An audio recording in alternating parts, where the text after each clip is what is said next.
If I didn't understand the concept of performance art, I wouldn't be able to do this 3 times a week, every week, for 30 years. And the concept of performance art that I'm referring to is that the performance itself and the building up to the performance is all part of the piece. And each piece is unique. Each time you create, it's a unique event. Whether it being recorded or if it's being manufactured or painted or carved, each event is a creative event.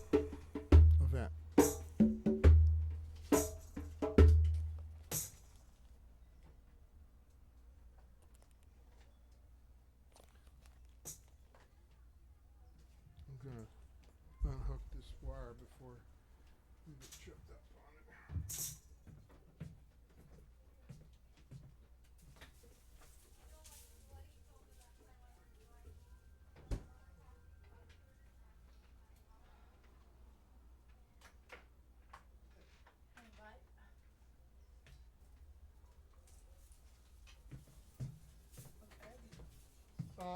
Sure. I just want to get seated here first.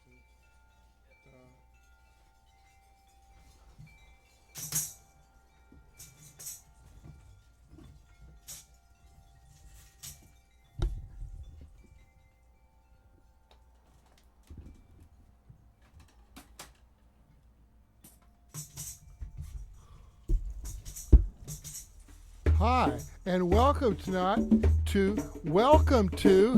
Not Daryl's House.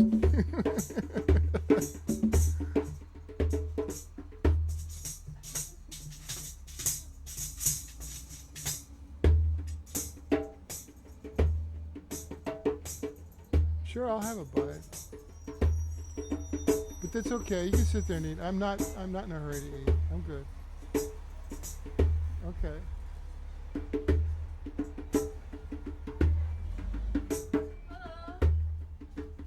Hello, how are you? There used to be a pet store that went out of business right down there. Is there another one, you know? A pet store? Yeah, it's sort of like a dog leash. They're not there anymore. There's one down the next block Oh, down great. Thank you so much. That one? below us. Oh, down really? here. It's kind of a funky little place. It's where the chocolate bunt place used to be. Oh. They're kind of new.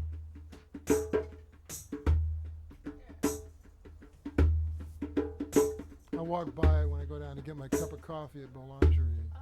Oh. I mean, they offer what do they call it? Pet watching or something.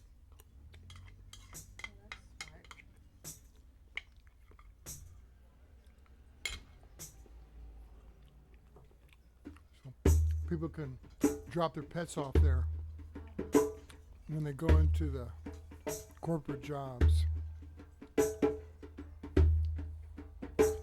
So I named this one today Theta Drumming because Kathy's been investigating a lot of information about healing using a technique called Theta. There's a lot of issues in it used in other modalities, but it seems to have coalesced into a very simple, understandable method of hooking into universal healing life force,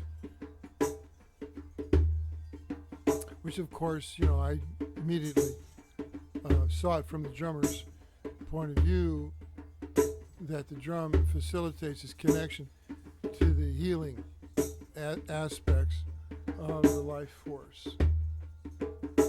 And why does it do that? Because we're seeing now that rhythm affects the brain in unique ways, especially the front part of the brain, the new part of the brain. You drum from the limbic, from the basic, the ancient, prehensile being. But you also have an effect on the front brain. People say all the time, oh, when I started thinking I couldn't do it. So that's an example of how what I call the new intellect uh, can interfere. Got a few little eggs on the head here. Going, what is that?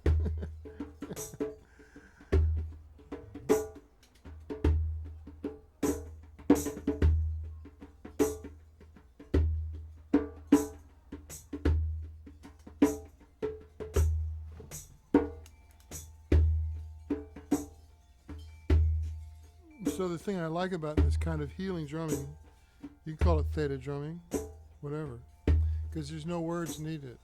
You get into the groove. What does that mean? Get into the groove. It implies that it implies a lot of things. It could be a vehicle. It could be an underground subway. It could be a spaceship. You get into a groove. What does that mean? It means that you're feeling instead of necessarily just thinking. There's probably a lot of intellectual front brain activity going on, but the rhythm affects that front brain activity in ways that the intellectual mind is not aware of so directly, which is you can control the activity in your front mind using rhythm. So in order to get out of the frantic anxiety loop that the front mind gets connected to, because it's dealing with reality every day, you drum from the back part of your being, your spine, and the tempos lay back, and the rhythm soothes the intellectual front mind into almost not participating at all in the drumming, which is what we want. So as a result of that, the intellectual mind does not restrict the flow of healing life force that comes up in the drummer. Or anyone in the creative groove. That groove could be anything, not drumming, not just drumming.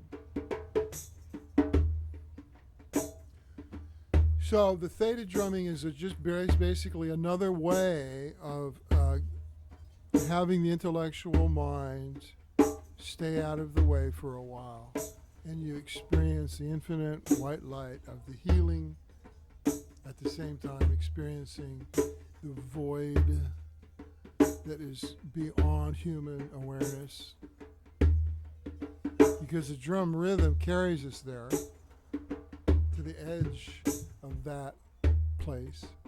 We can witness it, and then we can come back. And we relate those stories, and you're the hero's journey, your life journey. It was great. It almost killed me, but it was great. So the healing drumming, I think, is pretty much self-evident.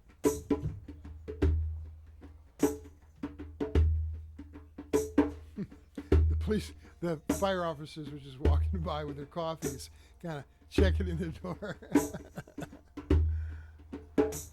They go every day up there and get their green drinks or whatever.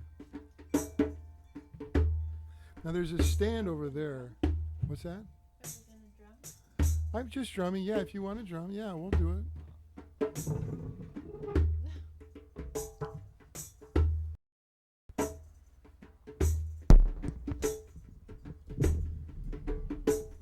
So one of the tenets of visualization of healing, even from the theta point of view, is that you're connecting to an anchoring source down in the earth. The first thing that Kathy read to me was about imagine that you're sending your life force into the earth and finding something like a big rock or something to connect to. So you feel really anchored inside of the earth. Now this concept of the downbeat. Not in the meditation, just in the achieving a theta state. Right. Not in the healing, but if you achieve a theta state, and to ground yourself. Because once you leave your body, or you send your body energy up to the blue white light, it's important that you're able to come back down and re-enter your body.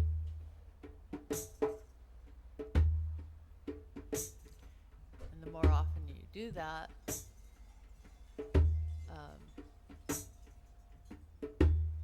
it's important to be grounded. Hey, big guy. Hey. You're back. Hey, Hey.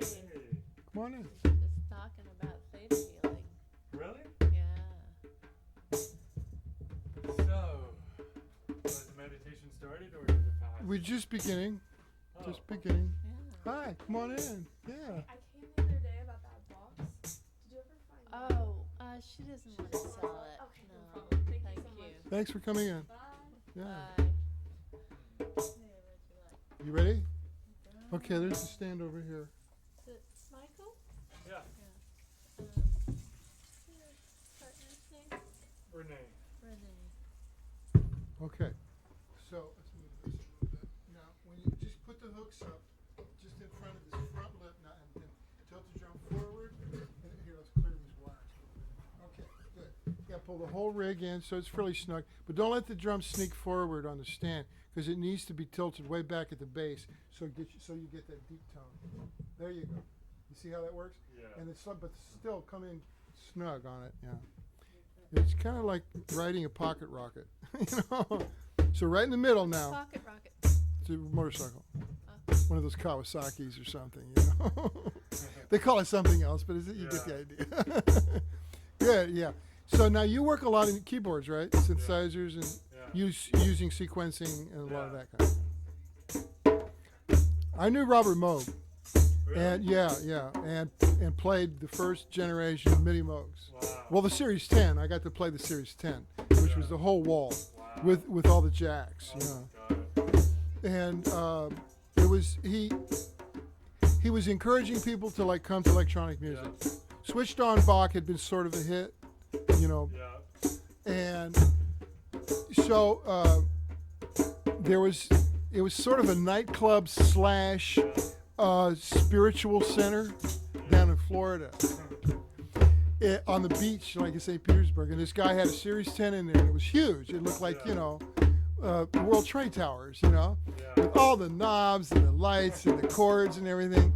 And he had a few keyboards out front and a really good sound system. Yeah. And then little cocktail tables with candles on them Oh my all God. around with, like, you know, the red, white gingham, you know, Yeah. tablecloths. It was like an Italian restaurant in New York City. Wow. Oh my God. And then he would play electronic music, you know, and like talk about how cool it was. Yeah. And he was, you know, his father was a vaudeville guy, Yeah. and so he had that, you know, that thing, you know. And he had all these goofy percussion instruments. And then he met Robert Moog, Wow. who was living in Asheville, Wow. North Carolina, right? Yeah. And talked him into getting these things up front. Wow. So Moog said, sure, you know, let him have it. So he had this nightclub slash electronic music chapel, you know, whatever you want to call it. Wow. And he wanted to like people to feel like spiritual Yeah. using electronic music. Wow. So I had a very experimental jazz, rock and roll band, fusion kind of like blues, everything. And he wanted us to come in and do a performance with him. So we were the first ones to like play, you know, he had the minis, the first generation of minis and the Series 10. And so we were in there like for a week, you know, saying, how does this thing work and all that stuff. Called Bob, what do you, you know, this is what we're trying to do, you know. He was on the phone with us explaining. Yeah. Wow. It was like psychedelic, totally, without any drugs. Because the guy was a real straight arrow, and the people that came in were like really conservative. It was out on at St. Petersburg Beach, and it was like just sort of like touristy, straight, you know. Well, Guy Lombardo used to play in this room, you know, so that had been the last music in this room. And it was round and it had stained glass in the ceiling. It had been sort of a church, so, you know. So it was like weird. Called, I remember the title now. I couldn't remember the name of the club. It was called the Isle of Electronicus. What a cool name, right? Yeah, his father had a vaudeville act called Music, Monkeys, and Magic. Wow. He had a musical instrument. It looked like a fan. It was a paper disc on a crank Yeah. with holes punched in it, like with a hole punch. Yeah. This is like 1940s technology. Yeah. There was a wooden handle, and you spin it, right? And it had a flashlight that shined like through the wheel. Yeah. And as you cranked it, you could hear the light going through the holes. And you could play it like a flute. And the note would go up and down. It was like the original arpeggiator, kind of thing. Telling me where to go. And I'd end up in the weirdest places. Japan, Australia, Cape Cod, Miami, Atlanta, Asheville, Austin. I drummed with 1,000 Dominican nuns in Adrian, Michigan, at their mother house. Wow. That was some serious mojo. And, just regular folks. Yoga centers, Buddhist meditation, New Age stores, all kinds. So I couldn't really ignore the phenomenon. Yeah. So once, this has been here 30 years. We just had the 30-year anniversary like 3 or 4 days ago. Yeah. And this is where it all got started. Wow. This is where I was getting the ideas, and Kathy was, of course, contributing and telling me, go do this. You know how to do this. Yeah. Be of service, Stop singing, sitting on the dock of the bay, okay? Get out and do something. That's funny. Reluctant that I was, I took her advice. Always right.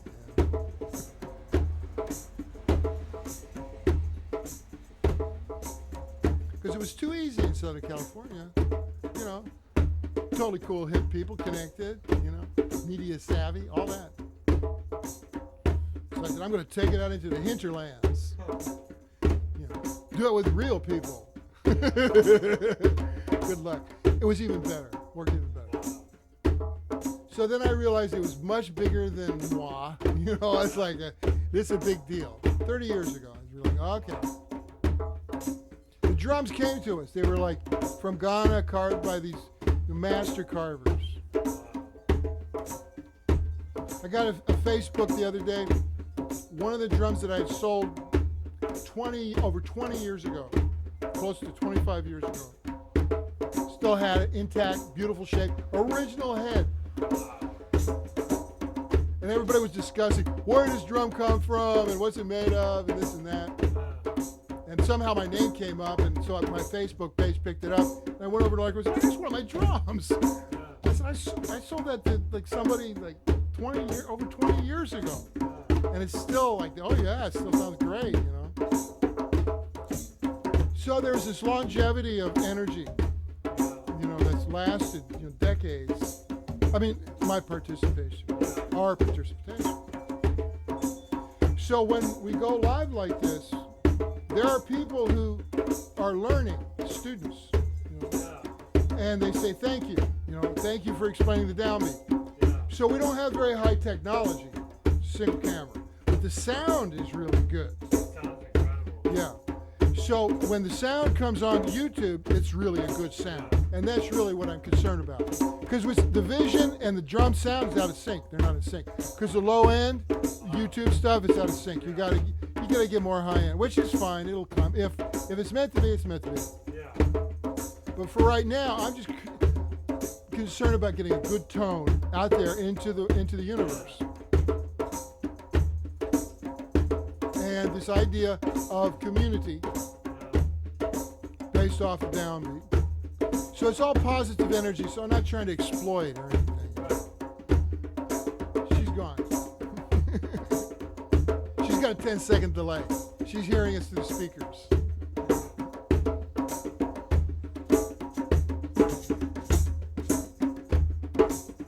So So I was explaining before you guys walked in, Yeah. from what Kathy was reading to me about theta, Yeah.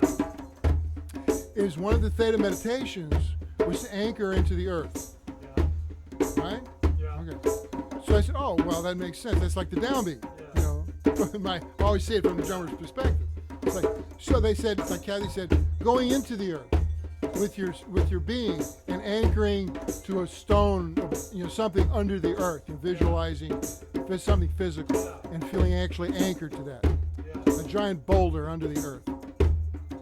Yep, that's the downbeat. Because when you do this and it goes, goes down, goes in. And I tell people, Pachamama, the Peruvian goddess of the earth, she receives. Yeah. She receives everything, all of our anger and sickness and negativity, and eats it and transforms it into positive, the miracle of food, Yeah. and she feeds us. So the drummer's job is to reach into the earth and get that energy out of the earth, bring it up, and also to share it with the sky, to the stars. And the stars then contribute, bringing down light through the drummer. So the drummer is a bridge between the earth and the sky, and working this energy exchange between the earth and the sky. And the reason it works is because, again, the downbeat tone is the heart, so that's the center of the being. This is halfway between the center of the earth and the sky. So the heart is vibrating. These are all like consistent laws of physics, really, metaphysics. So the downbeat then becomes a symbol for quantum energy. You're generating an energy field just by that. So the person coming in, they don't have to know anything. They don't know any music at all. They need to feel, and that's a big challenge for a lot of people. Yeah. So what I do from my rhythm and blues background is be late to that downbeat, because you can feel that I'm not on the click track, right? I had to learn how to do that, because I was trained on a metronome starting age 8. I could sight read anything to a metronome. I mean, really tough percussion stuff, because I was a champion. I had all the medals and all that stuff. Wow. Whiplash plus 10. But my teachers were really cool, not monsters like that guy in the movie. Yeah. My first drum teacher was a woman. Wow. Go figure, Midwest, Elkhart, Indiana, but famous. And then I ended up in the Deep South at a very tender age and had to unlearn all the critical and get into the groove, feel. And that's really what kind of saved my life. Opened it up. So these grooves here, like this tempo here, this is a pop tempo. This is Marvin Gaye kind of tempo. What's going on? Tell you what's going on. Woo, on and on. But so that's the way I hear it. This is my jukebox. Okay. Drummer's jukebox. I can pull these grooves up. Al Green, Marvin, Otis, Aretha, on and on. And those then are, miraculously enough, are healing sacred grooves for this culture. This mix, it's a culture mix. So the people come in, they don't have to know any music, and because they don't have to think about it. They don't have to learn. They already know. And then we can do the affirmations, and call in real positive energy. Because when we create an energy field, you got to be careful, because you attract energy. So it's always good intentions, always. Because these can be strong grooves. It can be strong negative grooves if you're not careful. Don't go there. Been there, don't go there anymore. Yeah, you got the t-shirt, I'm sorry. This then, the work is to keep it in the light, into the positive motivation that's healing. And I always refer to it as healing, but there's all sorts of stuff going on. Great creativity, great music. Because when a player, a composer, you get this body sense memory from these drums, you're going to go home, you're going to work it. You're going to say, there it is, I remember that groove. And then so the music becomes a little more organic. Even if you're working, on a synthesizer, there'll be feel. You get to discover feel all over again. I love to be able to do that. Got a little town. This neighborhood's full of music people, and they get it. And I'm not teaching drumming. There's plenty of drum teachers.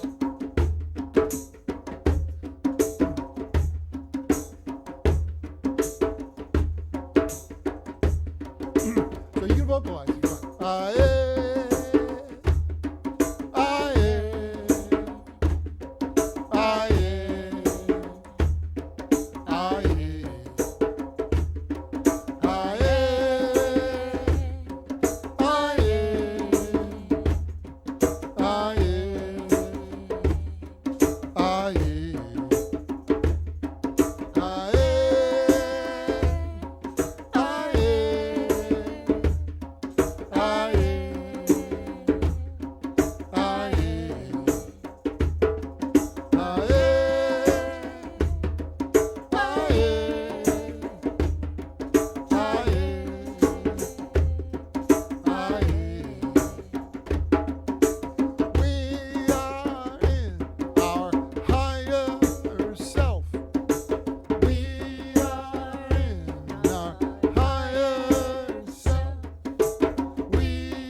Yeah, these kind of grooves, I like playing foundation because as I grew up being a foundation drummer, a rhythm and blues drummer.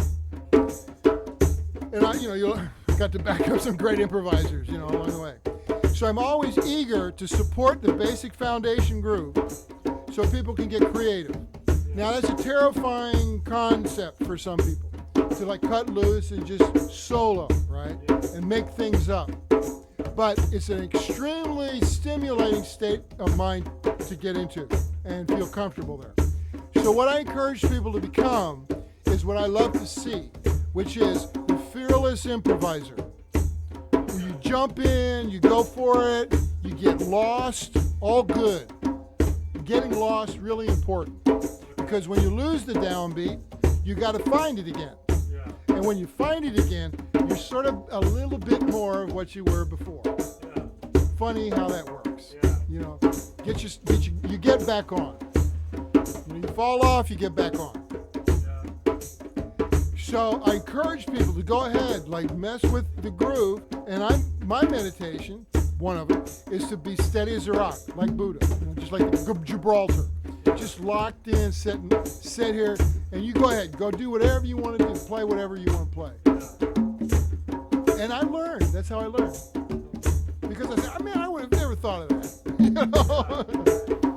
And then of course people say, come on, man, we paid our $20. We want to see you solo. Oh, right, I forgot. Sorry. And then okay, have it now. More. Okay. So people want to be, but this is infotainment. Getting a little both, yeah.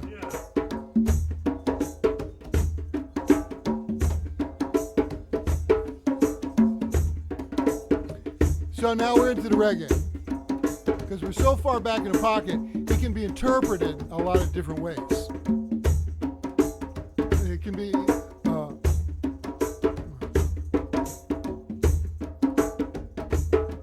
don't worry about a thing,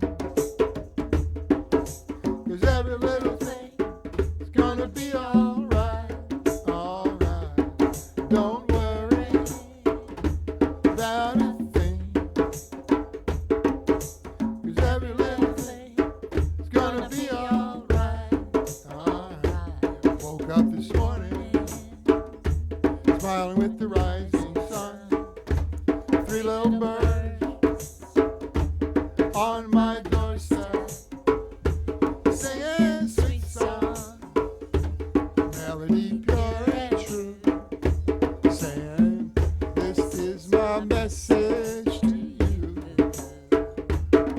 Don't worry about a thing, don't worry, 'cause every little thing is gonna be alright, alright, alright. Don't worry about a thing,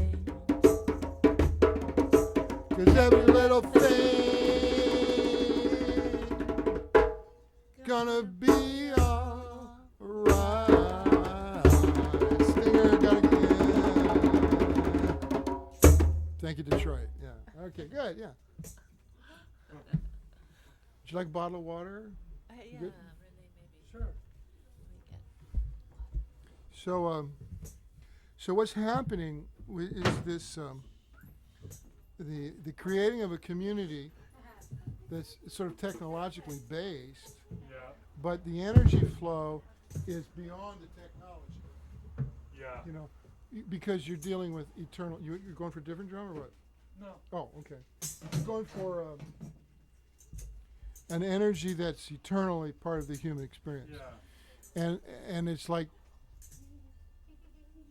in the Orient, chi, you know, Thank you. and also gong, which I'd never heard of that as a separate word till I started to hear about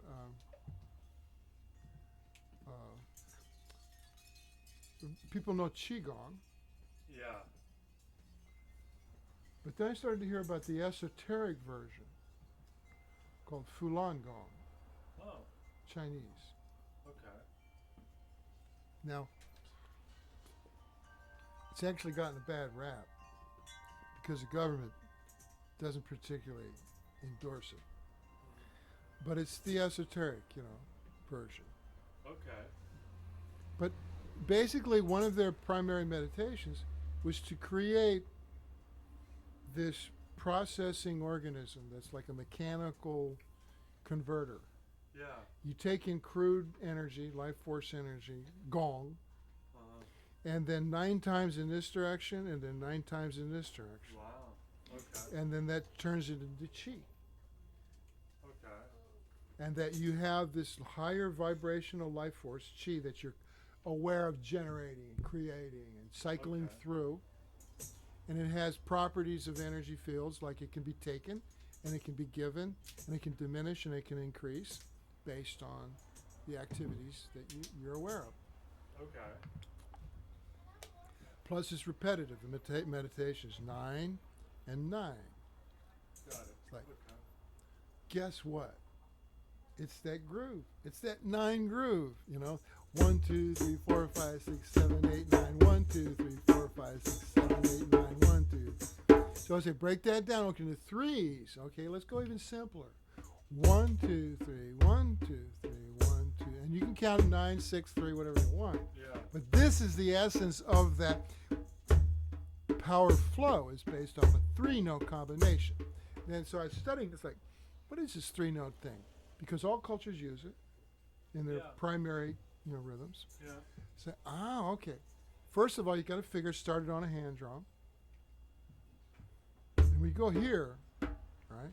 Right hand, starting the downbeat concept, right? Here's your beginning note. And then you go with your other hand for the next 3-note combination. So what's happening to the brain the front brain gets stimulated. Instead of dominant one side of the brain, suddenly both sides of the front of the brain have to cooperate. You're physically forcing them to cooperate by downbeat, left, right. You know, downbeat, alternating hand. Because the belief system makes these ridiculous assumptions all the time that are not correct. Such as, if you're right-handed, all the important notes are going to be played with your right hand.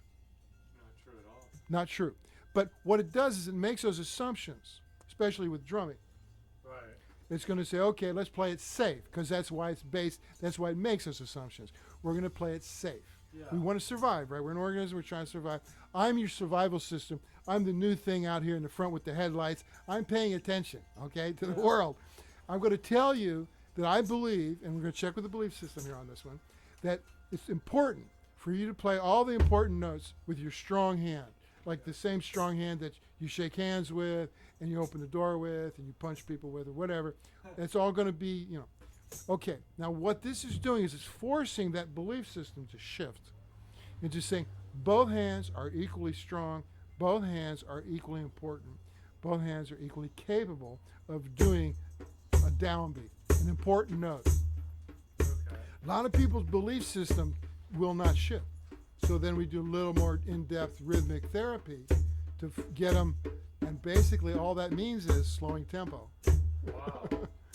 So as soon as you slow down to the point where their belief system is able to track this, okay, oh, you're going back and forth, and son of a gun, wasn't I interfering? Gee, I feel like such a fool. That's the intellectual, survival mind, well-intentioned. Most of the time it sees its own error. It says, oh, I'm supposed to let my left hand hit the downbeat every other one and allow it to be strong. Okay, I can work with that. And suddenly their whole paradigm shifts. Yep. And they start to be balanced and integrated. All from rhythmic programming. Fascinating stuff. And then you take a look at the history of this 3-beat rhythm, and you realize it's the blues. It's the old slow Delta blues, Wow.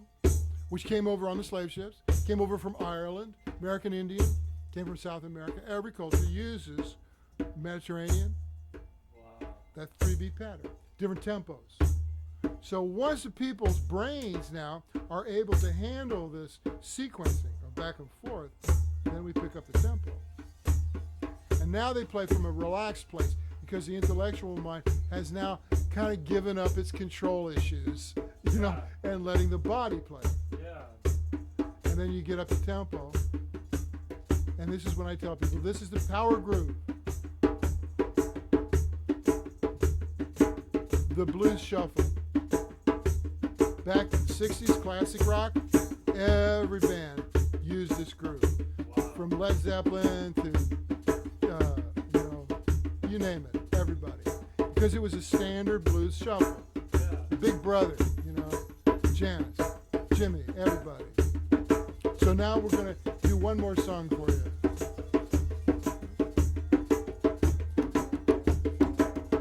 Keep your eyes on the road and your hands upon the wheel. Keep your eyes on the road and your hands upon the wheel. Going To the roadhouse, gonna have a real good time. let it roll, Baby, roll. let it roll, Baby, roll. let it roll, Baby, roll. let it roll. All night long. All night long. Now, if you could get a sequencer to do this, good luck. It's hard. Yeah, it is. And this was the mystery groove that the little guys in white lab coats over at Sony could not get over in Japan. When they were first inventing the drum machine, Yeah. I was there.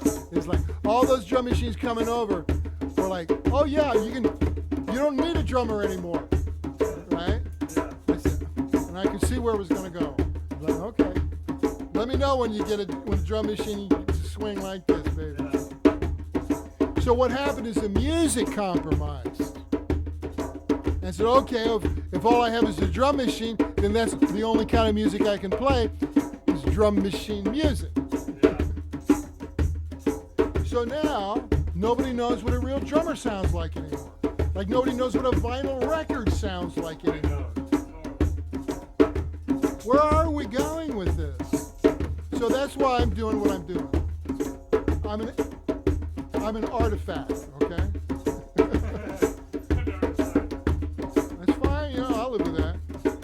I'm still here, which is a miracle. More than one miracle. So I must be here for a reason. Yeah. And so what do I know? Okay, this is what I know. Okay, I'll teach that. And it turns out to be this powerful, like, energy generator. Go figure. Exactly. Figure is, oh yeah, it's always been that, hasn't it? It's like, duh. So this triple rhythm, the original African rumba, Mediterranean, it's going to be belly dancing, belly D rhythm, Irish jig, and of course you then get down to New Orleans. This is the Delta Blues shuffle, Lightning Hopkins, Robert Johnson, but it survived every generation. Count Basie. Da da da da da da da da. Duke Ellington. Da da da da da da da da. And then of course into the '60s, a million blues songs. Beginning.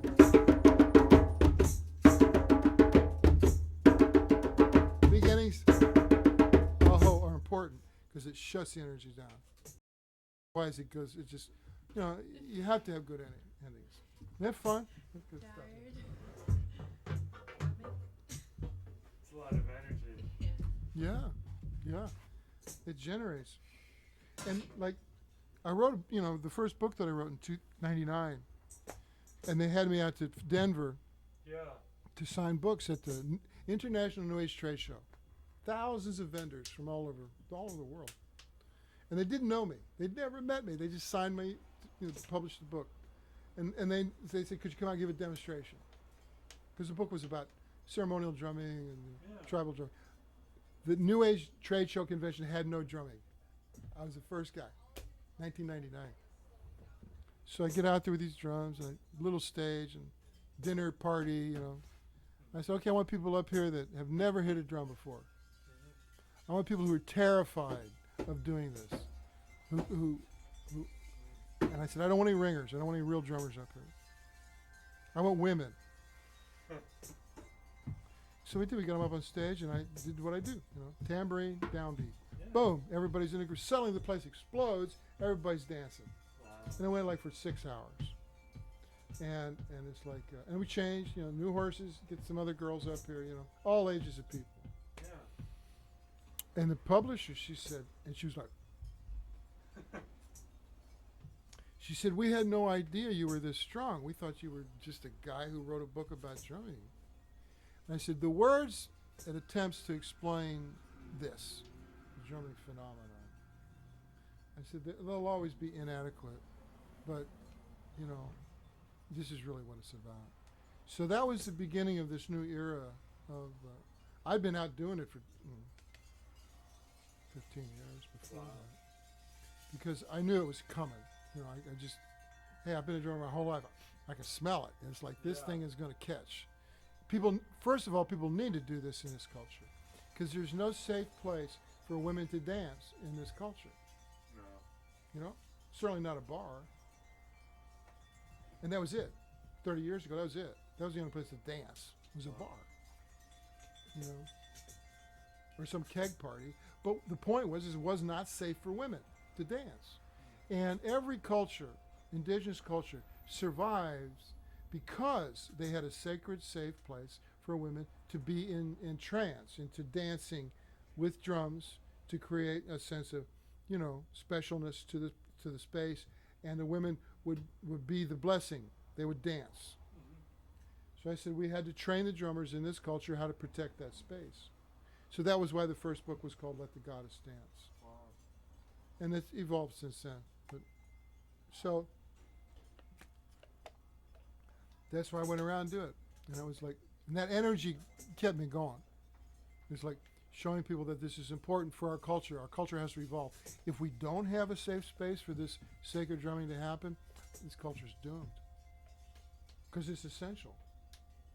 You look at the history of humanity.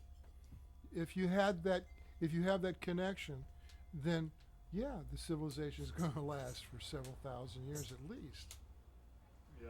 Because it's balanced, and well, there's a life force that comes through, for want of a better term, when that happens. When you participate on this level of rhythm, people dance, they feel safe. Suddenly, everybody feels good. Yeah. Team spirit. So we didn't have it here. Everybody's competing here, angry, fearful, all that stuff. But when you drum, all that goes away. It's awesome. Cool. Yeah. So I said today, and Kathy was, reading and telling me about Theta, and I've been exposed to it around the country because I was dealing with a form of healing energy. Yeah. And so they say, are you hip to Theta? I go, what? Yeah. So it's like a good vocabulary, Yeah. visualization vocabulary that we need. We need that. So of course I'm going to translate it over the drum road. I will totally co-opt any approach that is parallel. The Tao of drumming. That's why I call the second book The Way of the Drum. Instead of the Tao of the drum, it's the Way of the drum. But it has the yin yang symbol on the drum head, Yeah. and that's I could have called it the Tao of the drum, but I would have lost about half my market. Yeah. But The Way of the Drum, it was a big hit, that book, and CD in it and everything. And I get a call from Santa Barbara. Guy says, I just read your book, Way of the Drum. And it's like, he said, I do the drumming up here in Santa Barbara. I said, oh, great. I said, you want me to come up? He goes, how much you charge you come up? Well, I don't know. Work something out. It's workable. He hangs up, He calls back. He says, you know what? I'm going to write my own book. I'm going to call it My Way of the Drum. I went, whatever, man. Yeah. That is funny.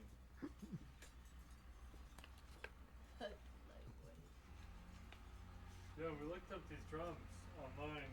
We're not sure who in Ghana makes them. There's a lot of different carvers in Ghana. Yeah. Yeah, we ran across this one. I might be able to identify them if I saw them. But Jumoke and Sarakaya are very specific. Like, we know. Like, for instance, one drum came up, wasn't sure about it. We had it here. It's a long time ago.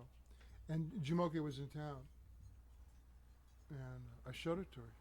Oh, she said, oh, I know the guy that carved that. That was one of our guys. For a little while. But then, because they were very high standards. Wow. And, like, they audition. When people come in, they carve a drum. The kid says, I'm a drum carver. I said, okay, we'll carve a drum. Show us what you can do. So when it's done, it's done. But these drums, they're cured for a year in Accra. The inside is carved in the Volta River Basin on the east side of Ghana.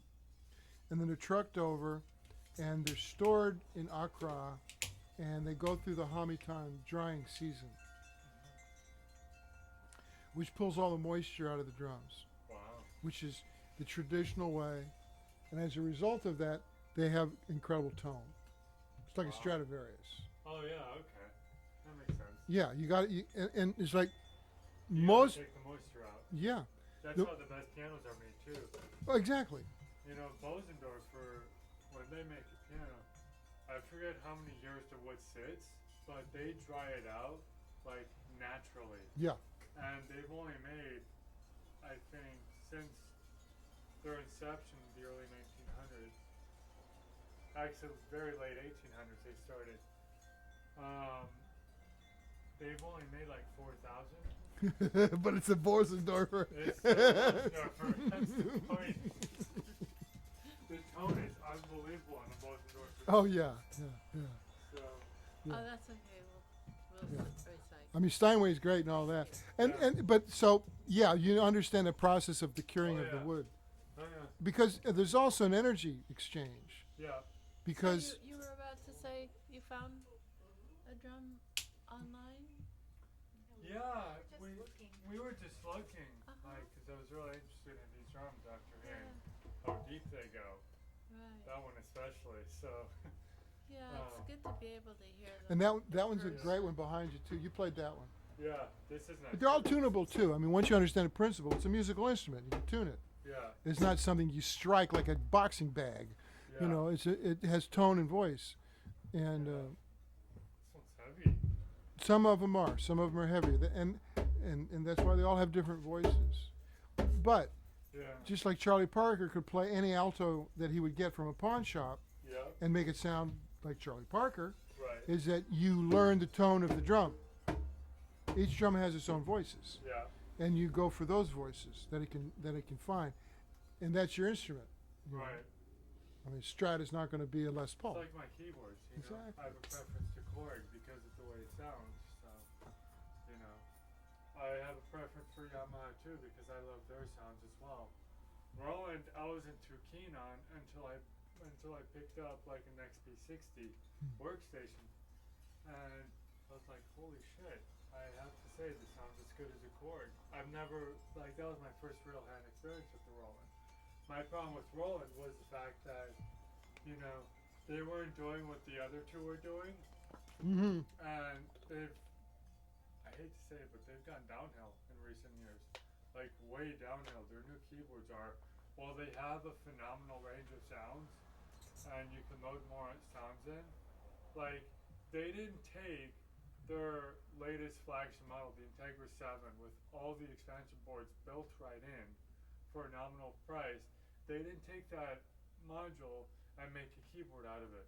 They made a whole new keyboard with maybe like half the sounds and a half-baked sequencer. It's like, and it's cheaply built.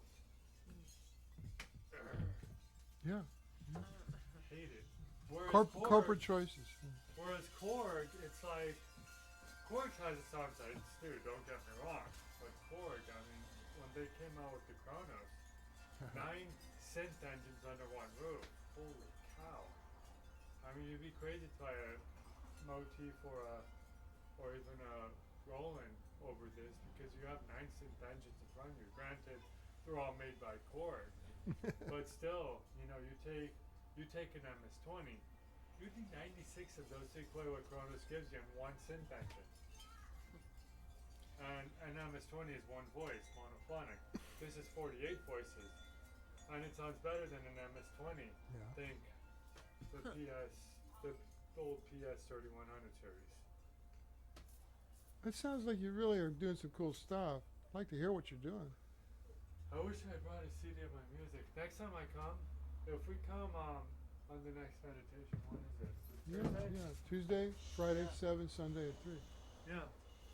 We might come Tuesday. love to hear it. I'll bring a CD. Good. Yeah. We should shut down a circle now. Yeah. 2 minutes. Aye, aye, aye, aye,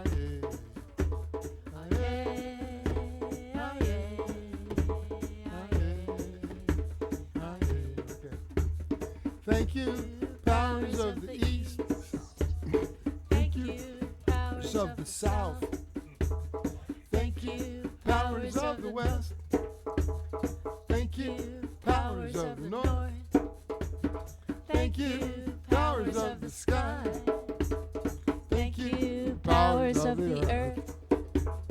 Thank you, powers of the sea. Thank you, powers within me. Aye, aye, Aye,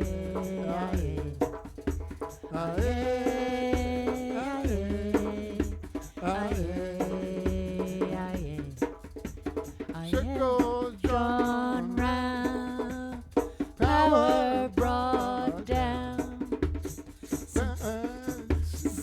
What is it? protection Protection. surrounds, sacred abounds.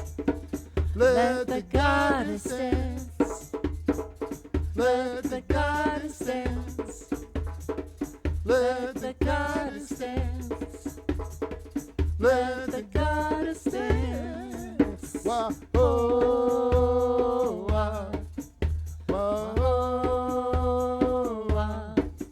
Great Spirit, bless our endeavors. Great Spirit, bless our endeavors. Great Spirit, bless our endeavors. Great Spirit, bless our endeavors. Wah, oh, Wah, wah, wah, oh, wah. ah, yeah, Hey, ah, ah, yeah, yeah, ah, ah, yeah, yeah, ah, ah, yeah, yeah. There you go. Now you're free to leave. Thank you, Mike. See, that's the way it should go, Yeah. but we do it 4 times repetition so everybody can chime in. Oh wow. Speaking of chiming in.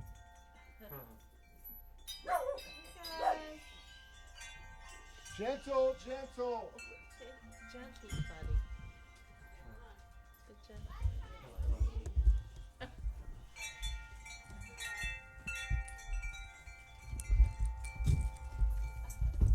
Vandals. Vandals. Vandals. Yeah, he's gonna go get him. Go get him.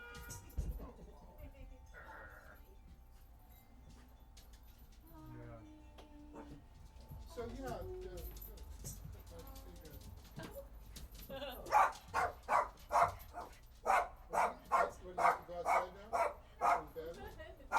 He's just barking. Happy.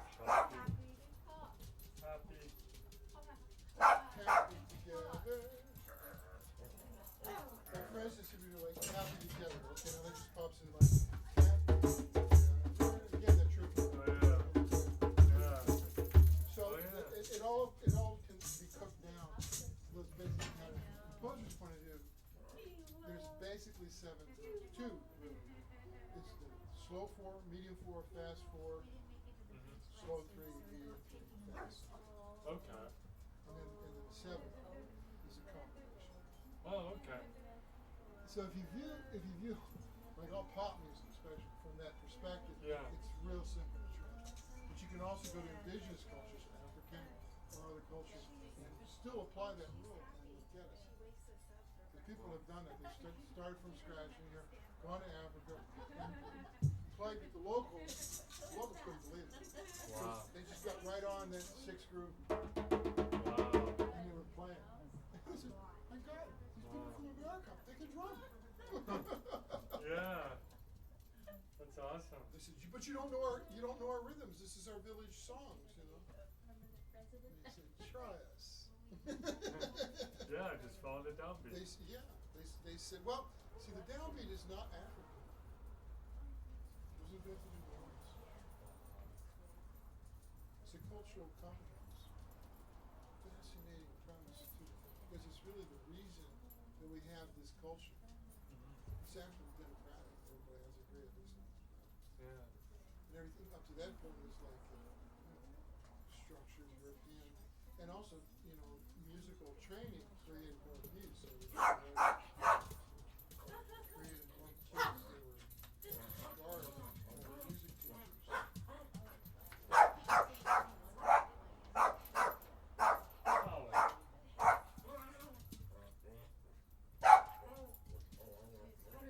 I'm sorry, what? Well, then let me get over there and do this right now.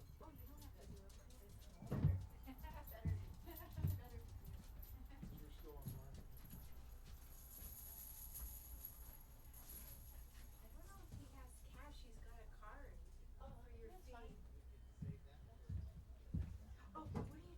Ollie.